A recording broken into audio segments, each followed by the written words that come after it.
Hallo, dis Dinsdag 15 Februarie. Welkom by die beste van beeld, 'n kort oorsig oor vandag se koerant.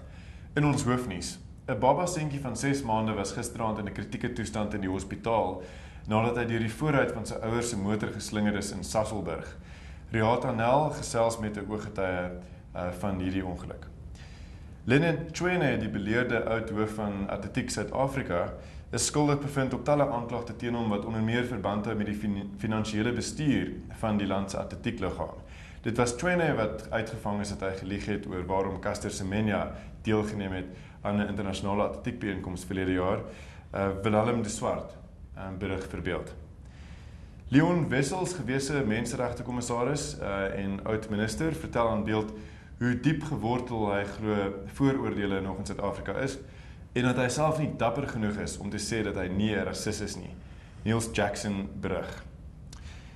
Dan het 100,000 mense of amper 100,000 Sondag aand na die ENB stadion in Johannesburg gestroom vir die Ierse rockgroep U2 se konsert. Maar daar was probleme, so lekker as wat dit was. By my is Leonie Du Plessis, Beeld se verslaggewer, om te gesels oor wat daar gebeur het. Leonie, wat kan jy ons vertel? Dankie Waldemar. Wel, Jacques Grobbelaar, hy is die uitvoerende direkteur van Stadium Management Suid-Afrika. Hy het erken dat hulle 'n klomp foute gemaak met terme van die beplanning.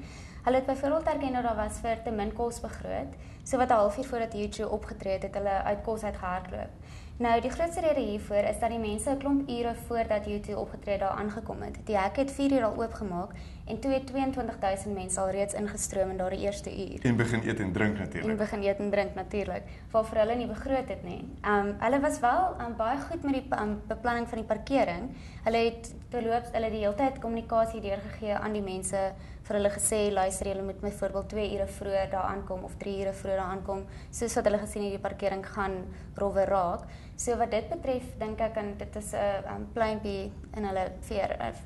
Hier is natuurlijk een van die eerste groot gebeurtenisse wat daar gehou word sedert die sokker wêreldbeker van verlede jaar. Lees Leonie se berig om te sien wat daar fout gegaan het en hoe ons hieruit kan leer vir die toekoms, want daar kom nog sulkes. En ander enkele hoogtepunte in môre se koerant: bande brand in Ermelo, 'n man het 'n 14 maande oue baba uit 'n visdam gered en die griep en stof vir die winter is hier. Lekker lees.